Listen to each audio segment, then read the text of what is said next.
സമർപ്പണത്തിന്റെ ഒരു നൂറ്റാണ്ടാണ് സംഘത്തെ സംബന്ധിച്ചിടത്തോളം വളരെ പ്രധാനപ്പെട്ട ഒരു ദിവസം കൂടിയാണ് ഇന്ന്.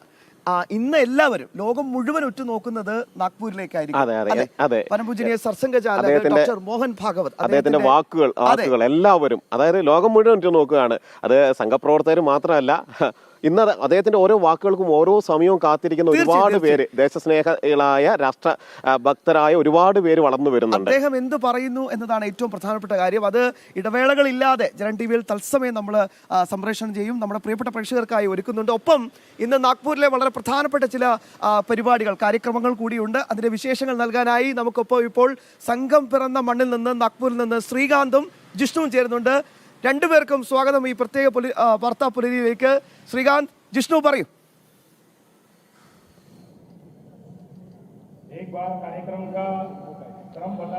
ശബ, നമസ്തേ, ഗുഡ് മോർണിംഗ്. ഞാനും ശ്രീകാന്തും ഇപ്പോഴുള്ളത് നാഗ്പൂരിൽ റേഷൻ ബാഗ് കാര്യാലയത്തിന് മുൻപിലെ മൈതാനത്ത്.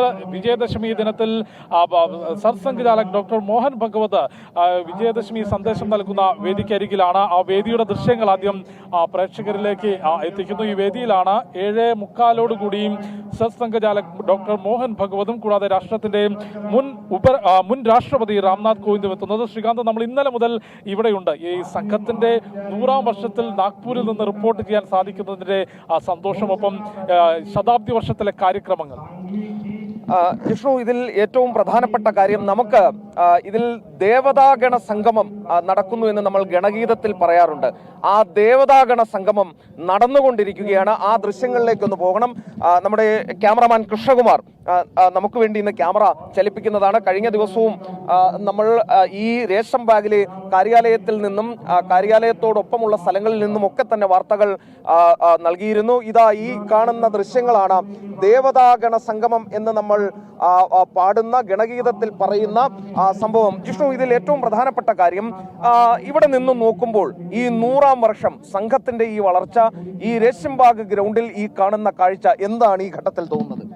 തീർച്ചയായും വളരെ ആത്മാഭിമാനത്തോടു കൂടിയായിരിക്കും അതിൽ ഓരോ സ്വയം സേവകനും ഇന്ന് പൂർണ്ണ ഗണവേഷം അണിഞ്ഞുകൊണ്ട് ഈ സമ്പത ചെയ്തിട്ടുണ്ടാവുക എന്നുള്ളത് വളരെ കൃത്യമാണ്. കാരണം സംഘം 100 വർഷം പിന്നിടുന്നു. ശതാബ്ദി വർഷത്തിൽ കേന്ദ്ര കാര്യാലയത്തിന് മുൻപിൽ നടക്കുന്ന പ്രധാനപ്പെട്ട ചടങ്ങിൽ, അത് നാഗ്പൂരിലെ സ്വയം സേവകർക്ക് മാത്രം ലഭിക്കുന്നൊരു ഭാഗ്യമാണ്. നാഗ്പൂരിൽ റേഷൻ ബാഗ് കാര്യാലയത്തിന് മുൻപിലെ മൈതാനയിൽ സംഘത്തിന്റെ സർസംഘചാലക് പങ്കെടുക്കുന്ന പൊതുപരിപാടിക്ക് മുൻപിൽ സമ്പത ചെയ്യുന്നു. അതിനുള്ള ഭാഗ്യം ലഭിച്ചിട്ടുള്ള നാഗ്പൂരിലെ സ്വയം സേവകരാണ് മുന്നിലുള്ളത്. അതിന്റെ ദൃശ്യങ്ങളാണ് ഇപ്പോൾ പ്രേക്ഷകർ കണ്ടുകൊണ്ടിരിക്കുന്നത്. ഒപ്പം അടുത്തൊരു വർഷത്തേക്കുള്ള മാർഗനിർദ്ദേശമായിരിക്കും ഇന്ന് വേദിയിൽ സർസംഘചാലക് നൽകുക. സ്വാഭാവികമായിട്ടും ജിഷ്ണു, ഇതിൽ എടുത്തു പറയേണ്ട ഒരു കാര്യമുണ്ട്. അതായത് കഴിഞ്ഞ 100 വർഷക്കാലത്തെ പ്രവർത്തനം, കഴിഞ്ഞ 100 വർഷക്കാലം വീടുപേക്ഷിച്ച്, കുടുംബത്തെ ഉപേക്ഷിച്ച്, വിവാഹം കഴിക്കാതെ സംഘത്തിന്റെ പ്രചാരകന്മാരായി ഈ രാഷ്ട്രഹിതത്തിന് വേണ്ടി മാത്രം ഇറങ്ങിത്തിരിച്ച ആയിരങ്ങൾ, പതിനായിരങ്ങളുണ്ട് ഈ രാജ്യത്ത്. അതോടൊപ്പം തന്നെ വലിയ ത്യാഗങ്ങൾ സഹിച്ച്, നമ്മുടെ കണ്ണൂർ പോലെയുള്ള സ്ഥലങ്ങളിൽ വലിയ ത്യാഗങ്ങൾ സഹിച്ച്, അതോടൊപ്പം തന്നെ രാഷ്ട്രീയ എതിരാളികളോട് ഏറ്റുമുട്ടി, നക്സൽ ബാധിത മേഖലയിൽ, നോർത്ത് ഈസ്റ്റ് മേഖലയിലൊക്കെ തന്നെ വലിയ ത്യാഗങ്ങൾ സഹിച്ച് ഈ സംഘടനയെ പടുത്തുയർത്തിയ ആളുകൾ ധാരാളമുണ്ട്. അവരുടെ തപശക്തി ഒന്നുകൊണ്ട് മാത്രമാണ് ഈ സംഘടന ഈ 100 വർഷം തകരാതെ, പിളരാതെ മുന്നോട്ട് പോകുന്നത് എന്ന് പറഞ്ഞാൽ അതിൽ ഒട്ടും അതിശയോക്തി ഉണ്ടാകില്ല, അല്ലേ? തീർച്ചയായും അത്തരത്തിൽ നിരവധി സ്വയം സേവകരുടെ ത്യാഗ മനോഭാവമാണ് സംഘത്തെ വളർത്തിയത്. കാരണം മറ്റൊരു ലാഭേച്ഛയുമില്ലാതെ, കാരണം ഞങ്ങൾ ഇന്നലെ നാഗ്പൂരിലെത്തിയ ശേഷം സംഘത്തെക്കുറിച്ച് കൂടുതൽ വാർത്തകൾ ചെയ്യുന്നതിനായി പല മുതിർന്ന കാര്യകർത്താക്കളെയും ബന്ധപ്പെടുകയുണ്ടായി. അവരെല്ലാം നേരിട്ട് കാണാൻ സാധിച്ചു. അവരെല്ലാം പറഞ്ഞത് സംഘം ഒന്നും പിറകിൽ അവശേഷിപ്പിച്ചിട്ടില്ല. പ്രത്യേകിച്ച് വലിയ സ്ഥാപനങ്ങൾ ഉണ്ടാക്കി വെക്കുകയോ അല്ലെങ്കിൽ മുതിർന്ന കാര്യകർത്താക്കൾ നടത്തിയിട്ടുള്ള ത്യാഗത്തോടു കൂടിയുള്ള പ്രവർത്തനങ്ങളെ രേഖപ്പെടുത്തി വെക്കുകയോ അങ്ങനെ ഒന്നുമില്ല. സമാജത്തിന് വേണ്ടി ലാഭേച്ഛയോടുകൂടിയുള്ള പ്രവർത്തനം. അതിൽ ഏറ്റവും നമുക്ക് ഒന്ന് തമാശയായും പറയാം, പക്ഷേ അതിൽ വളരെ ഗൗരവത്തിലെടുക്കേണ്ട ഒരു കാര്യമെന്ന് പറയുന്നത്, ഇന്നലെ നമ്മൾ സംഘത്തിന്റെ നേരത്തെ വനവാസി കല്യാണ ആശ്രമിന്റെയൊക്കെ ചുമതലയുണ്ടായിരുന്ന, ഇപ്പോൾ പ്രജ്ഞാപ്രവാഹിന്റെ ചുമതലയുള്ള സുനിൽജിയെ കണ്ട സമയത്ത് സുനിൽജിയോട് ചോദിച്ചപ്പോൾ സുനിൽജി പറഞ്ഞത്, രേഖകളൊന്നും തന്നെയില്ല, ഇതിൽ ആരൊക്കെയാണ് സംഘടനയ്ക്ക് വേണ്ടി പ്രവർത്തിച്ചത്, സംഘടനയ്ക്ക് വേണ്ടി ഇത്തരത്തിൽ യാത്ര ചെയ്തത്, സംഘടനയ്ക്ക് വേണ്ടി ജീവിതം ഹോമിച്ചത്, ജീവിതം ഒഴിഞ്ഞു വെച്ചത്, അങ്ങനെ ഒരു രേഖ സംഘം സൂക്ഷിക്കാറില്ല. അങ്ങനെ ആർക്കെങ്കിലും എന്തെങ്കിലും പദവി നൽകലോ അത്തരം കാര്യങ്ങളൊന്നും സംഘത്തിലില്ല എന്നുള്ളതാണ്. കാരണം സർസംഘചാലക് തന്നെ അതിനൊരു ഡൽഹിയിൽ നടന്ന പരിപാടിയിൽ കൊടുത്ത ഒരു മറുപടി, സംഘം എന്ന് പറയുന്നത് ഏതെങ്കിലും തരത്തിൽ ആർക്കെങ്കിലും എന്തെങ്കിലും ലാഭം കിട്ടുന്ന സംവിധാനമല്ല. ഇതിലേക്ക് വരികയാണെങ്കിൽ കയ്യിൽ ഉള്ളതുകൂടി പോകും എന്നാണ് അദ്ദേഹം പറഞ്ഞത്. ധൈര്യമുണ്ടെങ്കിൽ പോരൂ, അതാണ് അദ്ദേഹം ചൂണ്ടിക്കാണിക്കുകയും ചെയ്തത്. അതെ, ധൈര്യമുണ്ടെങ്കിൽ കടന്നു വരൂ.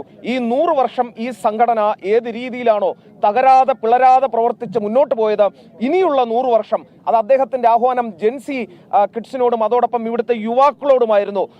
ഈ സംഘടനയിലേക്ക് വന്നാൽ നിങ്ങൾക്ക് ലാഭമുണ്ടാകണമെന്നില്ല, ഈ സംഘടനയിലേക്ക് വന്നാൽ നിങ്ങളുടെ കയ്യിലുള്ളതുകൂടി പോകും, പക്ഷേ ധൈര്യമുണ്ടെങ്കിൽ പോരൂ, ഈ രാഷ്ട്രത്തിന് നിങ്ങളെ ആവശ്യമുണ്ട്, ഒരു മിനിറ്റെങ്കിലും ഒരു നിമിഷമെങ്കിലും ഈ രാഷ്ട്രത്തിന് വേണ്ടി ചിന്തിക്കൂ, പ്രവർത്തിക്കൂ എന്ന ആഹ്വാനമാണ് ഈ 100ാം വർഷം സംഘം മുന്നോട്ട് വയ്ക്കുന്നത്. തീർച്ചയായും അത് വളരെ കൃത്യമായ ഒരു ഉത്തരമായിരുന്നു. മാധ്യമപ്രവർത്തകന്റെ ചോദ്യമായിരുന്നു RSSലേക്ക് വന്നാൽ എന്താണ് ലഭിക്കുക എന്നുള്ളത്. അതിന് വളരെ കൃത്യമായി പ്രത്യേകിച്ച് ഒന്നും ലഭിക്കില്ല, ചിലപ്പോൾ കയ്യിലുള്ളത് കൂടി നഷ്ടപ്പെടും എന്നുള്ളതാണ് സർസംഘചാലക് പറഞ്ഞിട്ടുള്ളത്. കൂടാതെ ഈ ദൃശ്യങ്ങൾ പ്രേക്ഷകരിലേക്ക് വീണ്ടും എത്തിക്കുകയാണ്. അത്രയധികം ആത്മാഭിമാനത്തോടു കൂടിയാണ് റേഷൻ ബാഗ് മൈതാനിയിൽ ആയിരക്കണക്കിന് സ്വയം സേവകർ ഇന്ന് സംപദ ചെയ്തിട്ടുള്ളത്.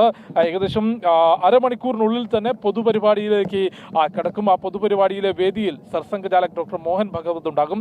കഴിഞ്ഞ വർഷത്തെ എന്തൊക്കെയായിരിക്കും ജിഷ്ണു ഇന്നത്തെ പ്രധാനപ്പെട്ട പരിപാടികൾ? അത് നമ്മുടെ ജനം ടിവിയുടെ പ്രേക്ഷകർക്ക് സ്വയം സേവകർക്ക് വേണ്ടി ഒന്ന് വിവരിച്ചു കൊടുക്കാമോ? ഇന്നത്തെ ഏറ്റവും മുഖ്യ ആകർഷണം എന്നുള്ളത് ഒന്ന് മുഖ്യാതിഥി. എല്ലാ വർഷവും പരിശോധിക്കുമ്പോൾ വിജയദശമി ദിനത്തിൽ കലാ സാംസ്കാരികം സാമൂഹിക രംഗങ്ങളിൽ വ്യക്തിപ്രഭാവം തെളിയിച്ചിട്ടുള്ള അല്ലെങ്കിൽ വ്യക്തിമുദ്ര പതിപ്പിച്ചിട്ടുള്ള സമാജത്തെ സ്വാധീനിക്കാൻ കഴിയുന്ന വ്യക്തികളെ സംഘം മുഖ്യാതിഥികളായി എത്തിക്കാറുണ്ട്. കഴിഞ്ഞ വർഷം ISROയുടെ മുൻ ചെയർമാനായിരുന്നു.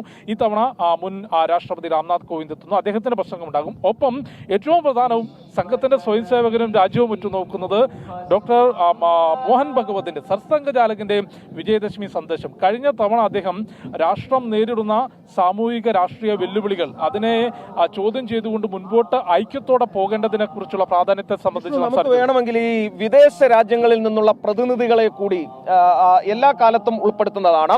ഈ പരിപാടി കാണുന്നതിനായി അവരെ ക്ഷണിക്കാറുണ്ട്. ആ ദൃശ്യങ്ങൾ നമുക്ക് വേണമെങ്കിൽ ഒന്ന് കാണിക്കാം. അതായത് സംഘം എന്താണ്, RSS എന്താണ് എന്നറിയണമെങ്കിൽ ശാഖയിലേക്ക് വരണം. 1 മണിക്കൂർ നീണ്ടു നിൽക്കുന്ന ശാഖാ കാര്യക്രമമാണ് RSS എന്താണ് എന്ന് കാണിക്കുന്നത്. ഒരു പക്ഷേ പുറത്തു നിൽക്കുന്ന ആളുകൾ പല രീതിയിൽ പല കഥകളിലൂടെയായിരിക്കും RSSനെ അറിഞ്ഞത്. വിദേശ രാജ്യങ്ങളിലുള്ളവർ പോലും ആ രീതിയിലായിരിക്കും അറിഞ്ഞിട്ടുണ്ടാവുക. പക്ഷേ അവരെയൊക്കെ തന്നെ ഒരു കുടക്കീഴിലേക്ക് കൊണ്ടുവന്ന് സംഘത്തിന്റെ ഈ അച്ചടക്കം, സംഘത്തിന്റെ ഈ കെട്ടുറപ്പ് 100 വർഷം നീണ്ടു നിൽക്കുന്ന ഈ ലോകത്തിന് മുന്നിൽ അവതരിപ്പിക്കുകയാണ് സംഘം. അതായത് ഈ ഭാരതത്തെ സംരക്ഷിക്കാൻ, ഈ ഭാരതത്തിന് വേണ്ടി ചിന്തിക്കാൻ, ഈ രാഷ്ട്രത്തിന് വേണ്ടി ജീവിതം ഒഴിഞ്ഞുവെച്ച 10,000ങ്ങളുണ്ട്. അവരിതാ നിങ്ങളുടെ മുന്നിൽ അണിനിരക്കുന്നു. ഇതാണ് ഭാവി ഭാരതത്തിന്റെ ഭാഗധേയം നിർണ്ണയിക്കാൻ പോകുന്ന യുവത്വം. ഈ ഭാവി ഭാരതത്തിന്റെ ഭാഗധേയം നിർണ്ണയിക്കാൻ പോകുന്ന ആയിരക്കണക്കിന് പ്രവർത്തകർ ഇതാണ് എന്നുള്ള ഒരു സന്ദേശം കൂടി ഈ ലോകത്തിന് നൽകുകയാണ്. ഈ വിവിധ രാജ്യങ്ങളിൽ നിന്നുള്ള ആളുകളെ നമുക്ക് ഈ ദൃശ്യങ്ങളിൽ കാണാം. സുനിൽ അംബേദ്കർജി ഇപ്പോൾ ദൃശ്യങ്ങളിൽ നമുക്ക് ഇതിനോടകം കാണാനും സാധിച്ചിട്ടുണ്ട്. അദ്ദേഹം അവിടെ ഈ വിദേശ രാജ്യങ്ങളിൽ നിന്നെത്തിയ പ്രതിനിധികളോട് സംസാരിക്കുന്ന ദൃശ്യങ്ങൾ കൂടി കാണാം. ജിഷ്ണു, സ്വാഭാവികമായും ഈ വിദേശ രാജ്യങ്ങളിൽ നിന്നുള്ള പ്രതിനിധികളെ കൊണ്ടുവരുമ്പോൾ ഉണ്ടാകുന്ന ഒരു അക്സെപ്റ്റൻസ്, വിദേശത്ത് കൂടി ഉണ്ടാകുന്ന അക്സെപ്റ്റൻസ്, അത് എത്രത്തോളമായിരിക്കും?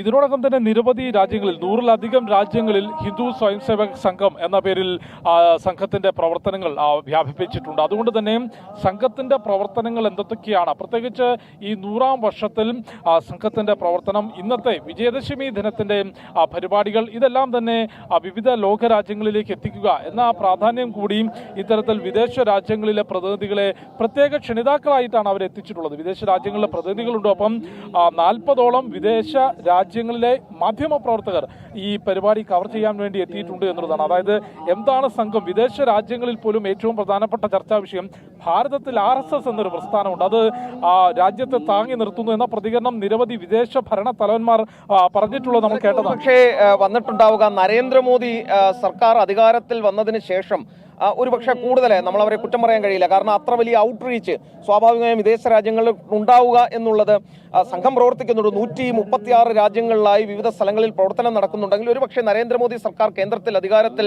വന്നതിന് ശേഷം അദ്ദേഹത്തിന്റെ ഒരു പശ്ചാത്തലം, രാഷ്ട്രീയ പശ്ചാത്തലം, അദ്ദേഹത്തിന് RSSുമായുള്ള ബന്ധം, ഇതെല്ലാം കൂടി ചേർത്ത് വെച്ച് ഒരുപക്ഷെ അവർക്ക് RSSനെ കുറിച്ചൊരു ബോധ്യമുണ്ടായിരിക്കണം. കാരണം ഇത്രയും കൃത്യമായി വിഷനുള്ള, സ്വന്തം രാജ്യം എങ്ങനെ ചലിക്കണമെന്ന് ഒരു വിഷനുള്ള ഒരു ലീഡറെ കെട്ടുറപ്പോടുകൂടി ഇത്രയധികം വളർത്തിയെടുത്ത ഒരു പ്രസ്ഥാനം, അതെന്താണെന്ന് അറിയാനുള്ള ഒരു ആകാംക്ഷ അവർക്കുണ്ടാവും സ്വാഭാവികമായി, അല്ലേ?